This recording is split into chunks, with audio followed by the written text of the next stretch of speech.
9-10 मुहर्रम की दरमियानी रात अमर बिन साद इमाम अली मकाम के खैमे में आया और आके कहने लगा, हुसैन बातें दो ही हैं, अब यजीद और उबैदुल्लाह इब्न ज़ियाद और दीगर कोई और बात सुनने को तैयार नहीं होते, दो ही बातें हैं, या आपको बैत करनी है या जंग करनी है।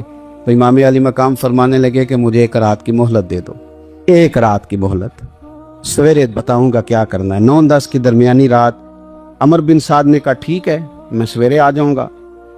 तो अमर बिन साद खैमे से बाहर निकला तो हजरत अब्बास बिन अली, हजरत अब्बास रदी अल्लाह ताला अन्हु हाजिर बारगाह हुए तो इमाम अली मकाम से अर्ज करने लगे, भाईजान मुझे पता है सवेरे आपने क्या फैसला करना है और आपको भी पता है सवेरे क्या फैसला करना है। तो ये बदबातन किस्म के लोग हैं, ये सोचेंगे पता नहीं हुसैन कमजोर पड़ गया, अभी बताना था कि हमने बैत नहीं करनी, आपने रात मोहलत क्यों मांगी, ये पता नहीं रात क्या क्या बदगुमानियां सोचेंगे।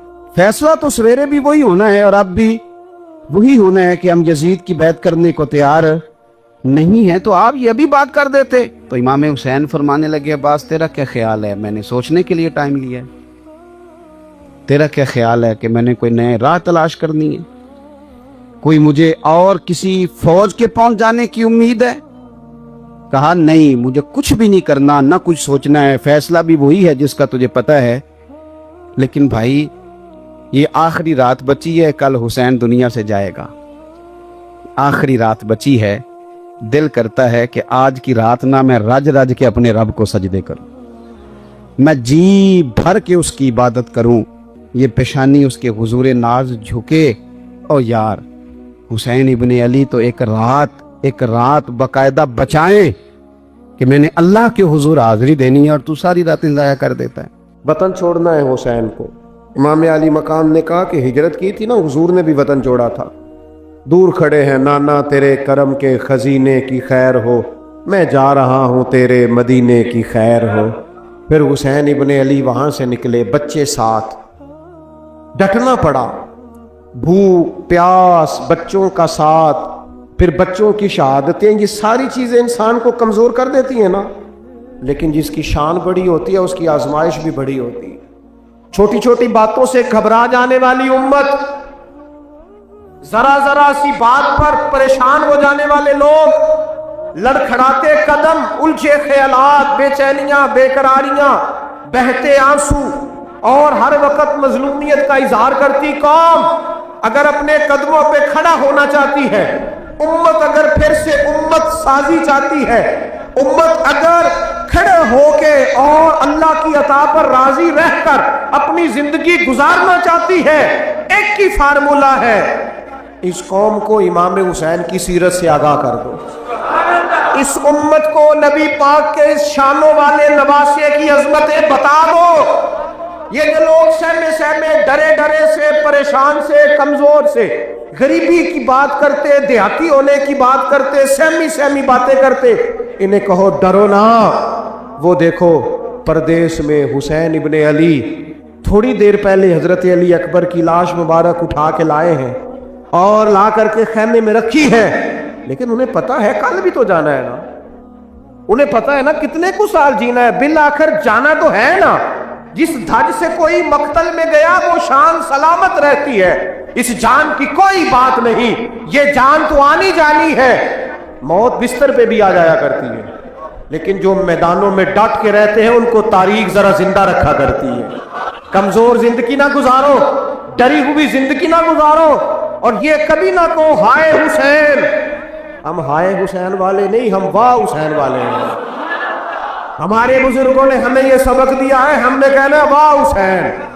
क्या कमाल कर दी इमाम अली मकाम ने, वाह हुसैन आपकी अजमत पे कुर्बान। इतने सारे दुखों के बावजूद जब शानों वाले नाना का शानों वाला पोता, अजमतों वाली माँ का अजमतों वाला बेटा, जुर्रतमंद बाप का बेटा मैदान में निकलने लगा है, तो डरा डरा, सहमा सहमा, रो के, दिलासे दे के, आंसू पूछ के नहीं, बल्कि इमाम हुसैन ने डट के खड़े होके वो इमामा सर पे बांधा जो मोहम्मद अरबी ने अता फरमाया, वो जूबा पहना जो नाना ने दिया था, वो तलवार पकड़ी जो शेर खुदा मौला अली पकड़ते थे, اور حسین میتوں کے باوجود میدان میں آئے، فرمایا سامنے کھڑے ہو جا، تمہیں خطبہ دینا ہے، اس لیے کہ محمد عربی کا طریقہ ہے جمعے والے دن خطبہ دیا جاتا ہے۔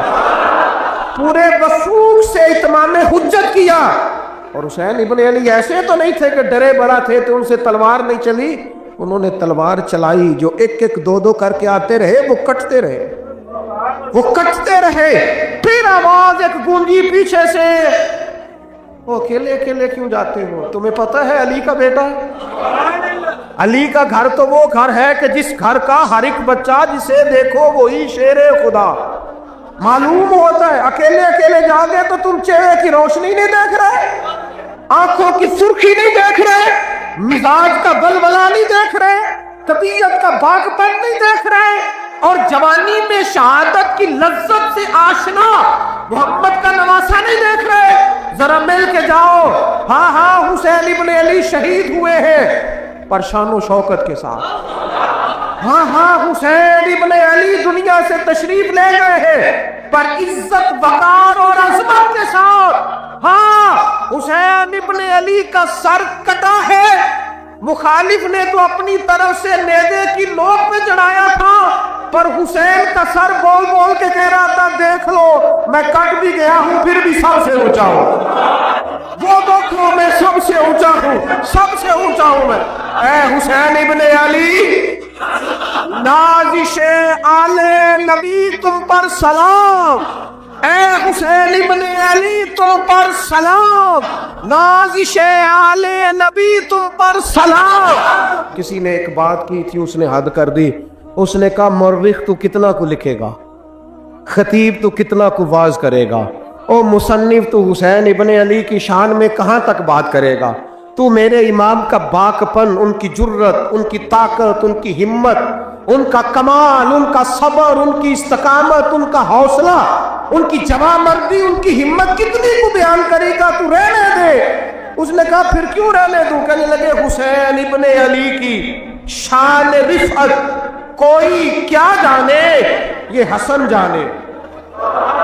حسین ابن علی کی شان رفعت کوئی کیا جانے، یہ حسن جانے، یہ علی جانے، یہ نبی جانے یا خدا جانے۔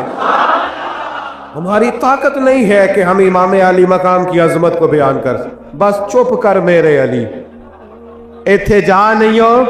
امام کا تذکرہ بندے کو جوان کرتا ہے، باہمت کرتا ہے، جینے کا حوصلہ دیتا ہے، میدانوں میں کھڑا کرتا ہے۔ وہی ہے تیرے زمانے کا امام برحق جو تجھے حاضر و موجود سے بیزار کرے اور موت کی شکل میں دکھلا کے تجھے جلوہ یار زندگی تیرے لیے اور بھی دشوار کرے۔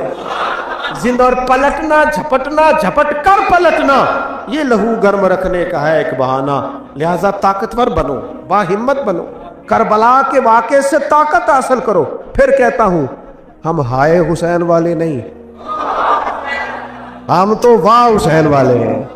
ہمارا کہنا ہے کہ واہ حسین، اے حسین ابن علی تم پر سلام، نازش آل نبی تم پر سلام۔ ہم کہہ رہے واہ حسین، واہ حسین، واہ حسین، واہ حسین، یا حسین، واہ حسین، یا حسین، واہ حسین، واہ حسین، یا حسین، واہ حسین۔ اپنے مزاج میں طاقت پیدا کرو، اپنے بچوں کو یہ قوت ارادی، قوت فیصلہ آنے والی نسل کو منتقل کریں، یہ ہمت، جذبہ۔ امام حسین نے وطن چھوڑا، کوئی لغزش نہیں پیروں میں، کوئی نہیں، شہزادوں والی زندگی تھی، مسجد نبوی کے امام تھے، نبی کریم علیہ السلام کے روضہ اطہر پر تشریف رکھتے تھے، زمانہ حیا کرتا، شان و شوکت تھی، پر حق کے لیے چھوڑا، نکل کر خانقاہوں سے ادا کر رسم شبیری۔ اور پھر بڑا مشکل ہوتا ہے، اس شخص کے ساتھ بچے اور عورتیں ہوں، وہ تو یہ کہہ کے لڑائی سے جان چھڑاتا ہے کہ میرے ساتھ فیملی ہے، نہ ہوتی تو تجھے بتاتا۔ پر امام حسین کو اولاد بھی کمزور نہیں کر سکی، عورتوں کا ساتھ ہونا کمزور نہیں کر سکا۔ پھر امام علی بھوک کتنا مشکل کام ہے. آج لوگ کہہ نہیں دیتے کہ میں تو اس لیے گناہ کرتا ہوں کہ رشوت اس لیے لے لیتا ہوں کہ بچے چھوٹے ہیں. 10 دنوں کی کم و بیش سفر، 3 دنوں کی بھوک اور پیاس، پر حق کے رستے میں امام حسین کو کوئی چیز کمزور نہیں کر سکی. اور پھر وہ جتنی باتیں لوگ کہہ سکتے تھے وہ ساری کہیں گئیں، ساری. اور آ کے عرض کرنے لگا حضور یہ کوئی معمولی دشمن نہیں، یہ وہ ظالم ہیں جو لاشوں پہ بھی گھوڑے دوڑا دیتے. تو امام علی مقام فرمانے لگے جو شہادت کا جذبہ لے کے نکلے وہ پھر انجام نہیں دیکھا کرتا. وہ انجام، وہ جتنی چیزیں جو استقامت کے رستے میں آ سکتی ہیں وہ ساری چیزیں رستے میں آئیں، پر امام علی مقام نے کسی چیز کی پرواہ نہیں کی. آج کا مسئلہ یہ ہے کہ آج لوگوں میں استقامت نہیں ہے. رات کو کچھ ہوتے ہیں، سویرے کچھ ہوتے ہیں، دوپہر کو کچھ ہوتے ہیں، شام کو کچھ ہوتے ہیں. ہمارا کل انداز تکلم کچھ اور ہوتا ہے، صبح کچھ اور ہوتا ہے. امام علی مقام میدان میں رہے. ایک میت گھر میں ہو جائے تو کئی دنوں تک آنکھ کھلتی نہیں، ہوش رہتا نہیں. سب سے زیادہ مصائب امام حسین نے دیکھے، سب سے زیادہ. اور گھوڑے پر بیٹھنے سے پہلے ساری تکلیفیں آپ دیکھ چکے تھے. باپ کا جنازہ اٹھانا آسان ہوتا ہے، بیٹے کا جنازہ اٹھانا بڑا مشکل ہوتا ہے. پر امام حسین نے بیٹوں کے جنازے اٹھائے. حضرت علی اصغر کی لاش کو امام حسین نے اپنے دست مبارک سے دفن کیا. اور جناب علی اکبر کی میت کو جب آپ اٹھا کے لا رہے تھے تو سیدہ زینب فرماتی ہیں کہ مجھے یوں کبھی لگتا تھا حسین کا قد بڑا ہے اور کبھی لگتا تھا علی اکبر کا قد بڑا ہے. اور فرماتی ہیں کہ پھر حضرت قاسم بن حسن کو بھی وہ اٹھا کے لائے اور جناب عباس کے وجود سے الگ ہونے والے بازو انہوں نے لا کے حضرت عباس کے وجود کے ساتھ بھی رکھے. انہوں نے یہ سارا منظر دیکھا. لیکن جب حسین ابن علی اپنی دفعہ گھوڑے پہ سوار ہوئے تو لگتا یہ تھا کہ ان سے زیادہ بہادر کوئی نہیں. ایک جملہ بھی یزیدی فوج کے سامنے امام حسین نے کمزور نہیں کہا، ایک جملہ بھی، ایک فکرہ بھی کچا نہیں بولا، کہیں بھی کوئی منت نہیں کی، کسی جگہ بھی ان کے پائے استقلال میں کوئی لغزش نہیں آئی. جب لوگوں کو پتہ چل جائے کہ اب سامنے موت ہی موت ہے، سوائے اس کے چارہ کچھ بھی نہیں، تو بہت سا جو رخصت اور اجازت تو دین بھی دیتا ہے. پر امام حسین کسی جگہ کسی رخصت پر عمل کرتے نظر نہیں آتے. ڈٹ کے بات کی، ڈٹ کے. اور پھر جب میدان میں نکلے، اللہ اکبر. تو ابن سعد کہنے لگا کہ اگر 2 کر کے ایک کر کے جاؤ گے تو یہ 45,000 کا لشکر سارا حسین کاٹ ڈالے گا. یک بارگی حملہ کرو گے تو بات. اتنی استقامت، اتنا. آج تو لوگ ڈپریشن کے مریض ہیں، آج تو لوگ ٹینشن کے مریض ہیں. ہر دوسری بات میں لوگ کہتے ہیں وہ بڑا، پر کس بات سے؟ مطلب کیا آپ نے زندگی میں صرف جاب نہیں مل رہی، صرف بیماری آ گئی، صرف خرچہ نہیں گھر میں بڑا کس بات کا ڈپریشن؟ امام حسین کی زندگی بتلاتی ہے وہ لوگ بھی کوئی دنیا میں کمال حاصل کر سکتے ہیں جو چھوٹی چھوٹی بات پہ روتے ہیں. مال بھی ہے، جوانی بھی ہے، گھر بھی ہے، مکان بھی ہے، بچے بھی ہیں، عزت بھی ہے، صرف پیسے نہیں. اور انسان ہے کہ آنکھیں نہیں کھل رہی، وہ سمجھتا ہے میں کسی کام کا ہی، فقط پیسے نہیں بس. او خدا کے بندو، امام علی مقام نے فرمایا سارا کچھ لٹا کے بھی جو میدان میں کھڑا رہے اسے حسین ابن علی کہا جاتا ہے، اسے حسین ابن علی کہا جاتا ہے. حسین ابن علی کی شان رفت کوئی کیا جانے، حسن جانے، علی جانے، نبی جانے، خدا جانے، کون جانے امام علی مقام کا معیار. تو امام حسین رضی اللہ تعالیٰ عنہ کی زندگی ہمیں بتاتی ہے کہ ذوق والی عبادت کرو. امام حسین کی زندگی ہمیں بتاتی ہے کہ جب تم سخاوت کرو تو پھر اپنی حیثیت سے بڑھ کر کرو. اور امام حسین کی زندگی ہمیں بتاتی ہے کہ دل میں کسی کے لیے کوئی بات نہ رکھو، صلح کرنے میں پہل کرو، محبتیں کرنے میں آگے بڑھو. اور امام حسین کی زندگی ہمیں بتلاتی ہے کہ جب دنیا میں تم نے کچھ کرنا ہے تو پھر ڈٹنا بھی سیکھو، پھر کھڑے ہونا بھی سیکھو. یہ نہ دیکھو کہ حالات. امام حسین نے ایک دن بھی حکومت نہیں کی، یزید نے 4.5 سال کی، لیکن قیامت تک دلوں پہ حکومت امام حسین کی رہے گی، امام حسین کی رہے گی، اس لیے کہ ان میں استقامت تھی. امام حسین کے ساتھ اس وقت 72 لوگ تھے، لیکن آج کائنات کا ذرہ ذرہ امام حسین کے ساتھ ہے.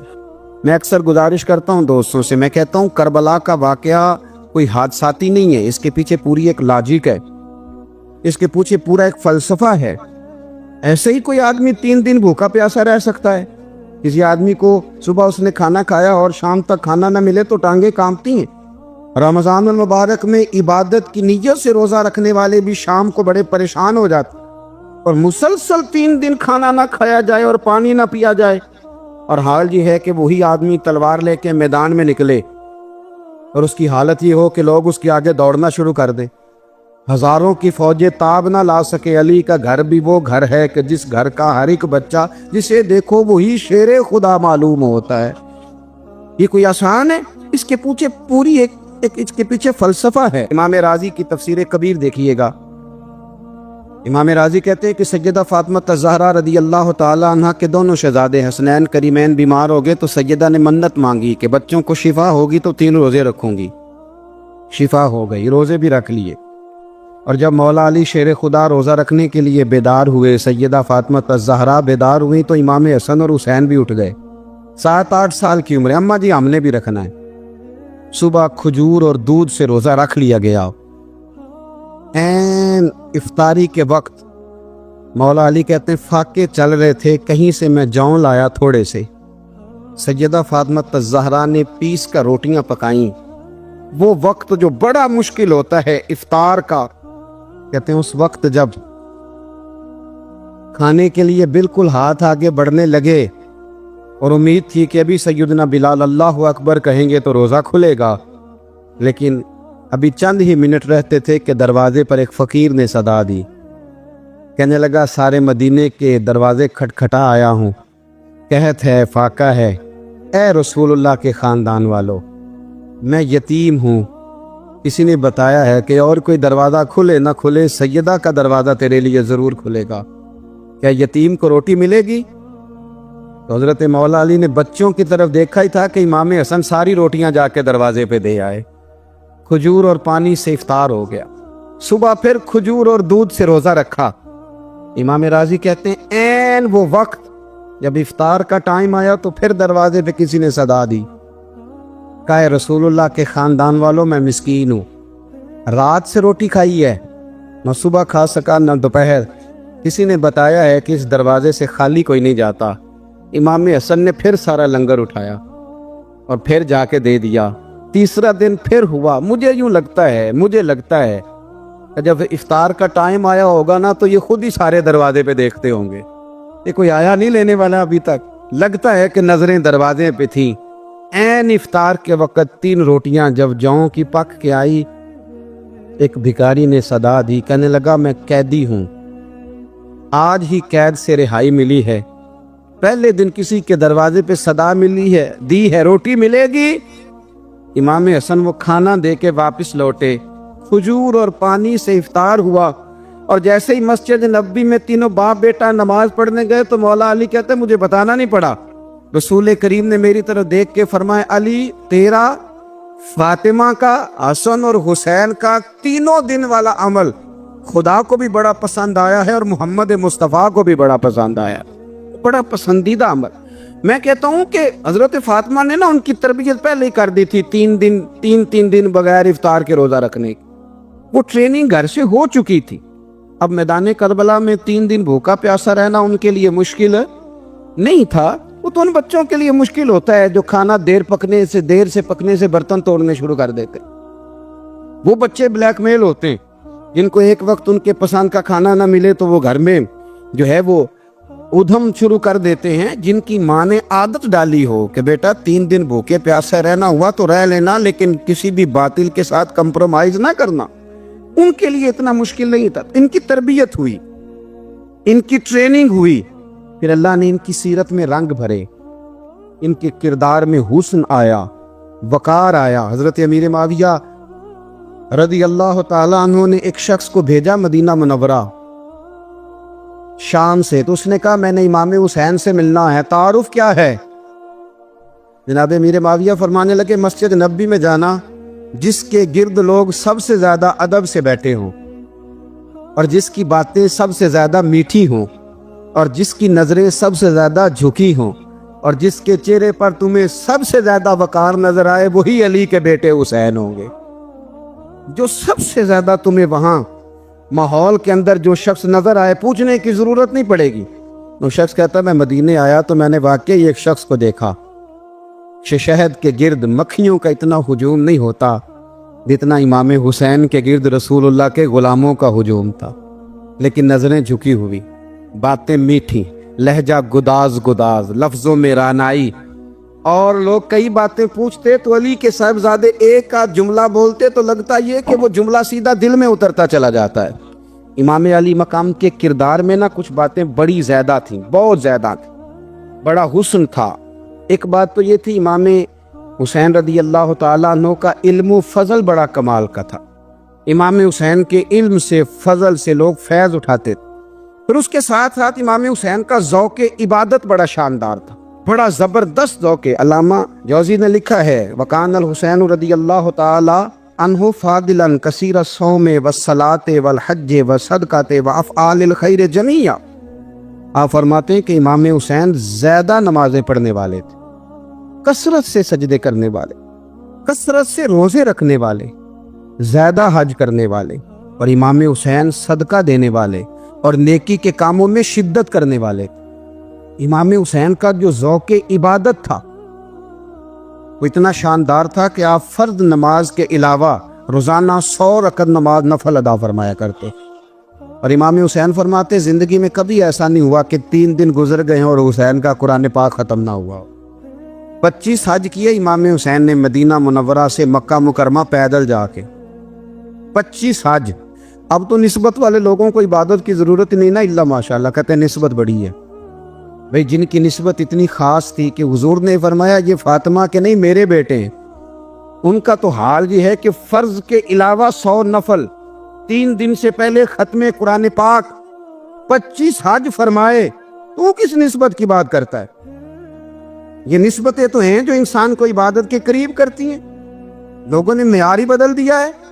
हज़रत सैयदना इमाम हुसैन की शहादत के बाद हज़रत अब्दुल्ला इब्न ज़ुबैर रज़ी अल्लाह ताला अन्हु ने कातिलाने हुसैन से खिताब किया और फरमाने लगे अल्लाह की कसम तुमने उस शख्स को शहीद किया है जो रातों को लंबे लंबे क़याम करता था, और तुमने उस शख्स को शहीद किया है जिससे मैं दिन में जब भी मिलता था तो वो रोज़े से होता था।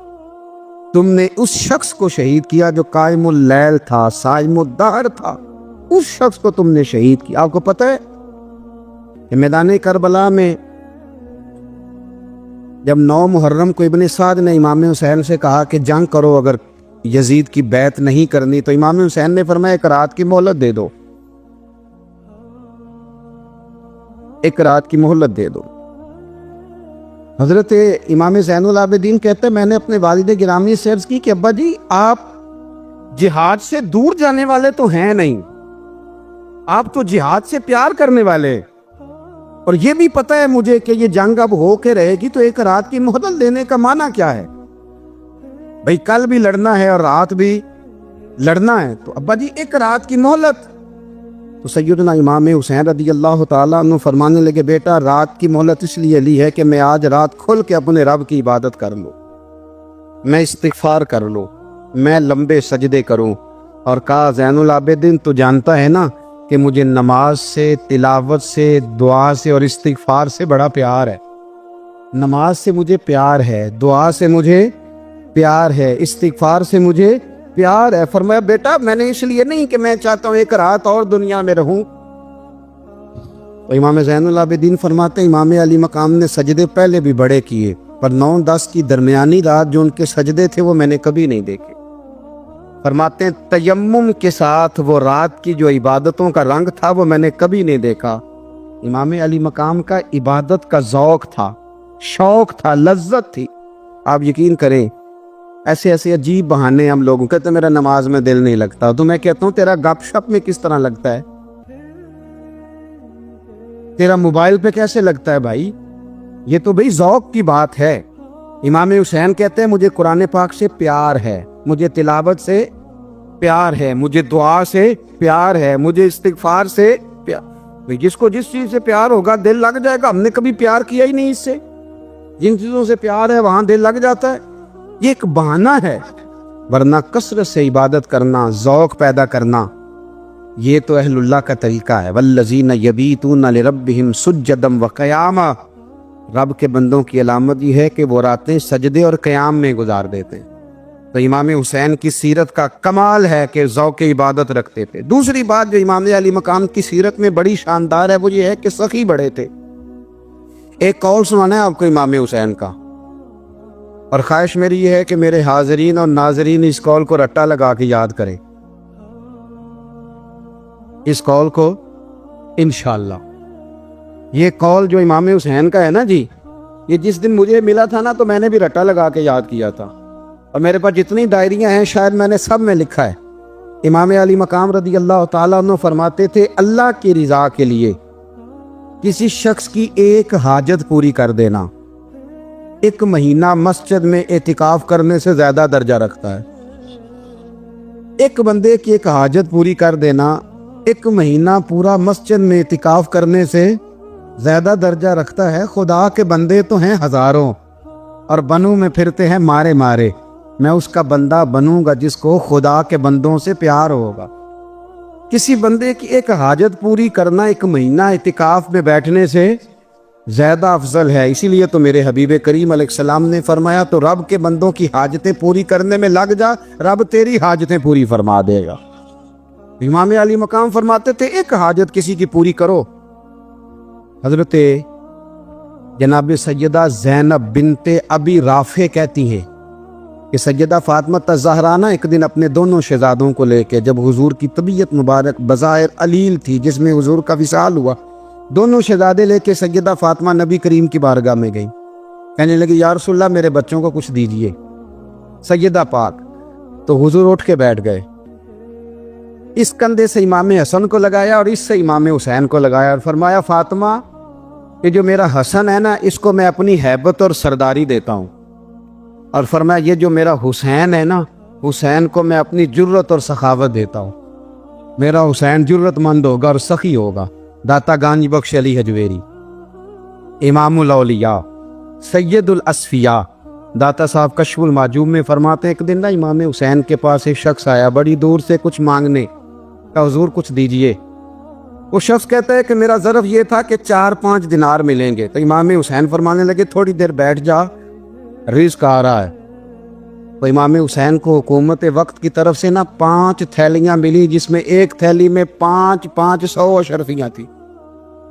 5 थैलियां आई, लेकिन उसको आने में ना जरा देर हो गई। वो 5 थैलियां जब आई ना, तो इमाम हुसैन उसकी तरफ 5 थैलियां बढ़ा के ना, जरा देखना मेरी तरफ गौर से, 5 थैलियां बढ़ा के ना, तो फरमाने लगे, मियाँ जितना तुझे इंतजार कराया ना, इतनी हम तेरी हाजत पूरी नहीं कर सके। तो ये ना महसूस करना कि हुसैन के दरवाजे पे बैठा भी रहा हूं तो मिला क्या है, ये ना महसूस करना। वो शख्स कहता है, जब मैंने वो थैलियां खोली और फिर मेरी नजर इमाम हुसैन पे पड़ी, तो मेरे अंदर से आवाज आई, अगर हुसैन इब्ने अली इतने सखी हैं तो मोहम्मद अरबी कितने सखी हो। अगर ये मियार इनका है, इनका ये मियार है, और खुद भीख दे खुद ही कहें मंगते का भला हो। खुद कहने लगे, जितना इंतजार कराया है उतनी तेरी मदद कर सके। ये सखावत का मियार था, ये तरीका था। एक दफा सैयदना इमाम हुसैन रदी अल्लाह ताला अन्हु के घर के अंदर ना 5000 दिनार आए। मस्जिद में थे, आपको 5000 दिनार मिले। तो इमाम ज़ैनुल आबिदीन कहते हैं कि मस्जिद से लेकर घर आने तक इमाम हुसैन ने 5 के 5000 अल्लाह के रस्ते में खैरात कर दी। फरमाते, मैंने कहा, अब्बा जी 5 दिनार की घर में जरूरत थी, माला वाले सखी नहीं हुंदे ते सखियां कुल माल नहीं हुंदा, इत्थे उत्थे दोवें जहानी सखी कंगाल नहीं हुंदा। अब्बा जी 5 दिनार की घर में जरूरत थी। तो कहते हैं, मुझे फरमाने लगे, बेटा ये जिनको मैंने दिया है ना, ये घर के लिए ही दिया है, ये घर के लिए ही दिया है। जिनको दिया है तुम्हारा क्या ख्याल है, ये बाहर खर्च हुआ है, ये घर के लिए ही है। इसलिए कि जब इंसान दूसरों पर शफकत करता है तो अल्लाह उसके घर पे रहमत फरमाता है। इमाम हुसैन की मिजाज में पहली बात मैंने ज़ौक़े इबादत की अर्ज की। दूसरी बात अर्ज कर रहा हूँ कि सहाबा हजरत उसामा बिन ज़ैद बड़े प्यारे हैं मेरे नबी करीम के, बड़े प्यारे। हजरत उसामा बिन ज़ैद के बारे में सैयदा आयशा सिद्दीक़ा फरमाती हैं, उनके नाक से अगर रीठ निकलती थी तो अल्लाह के रसूल अपने दस्ते मुबारक से साफ कर देते थे। और सरकार फरमाते थे कि अगर उसामा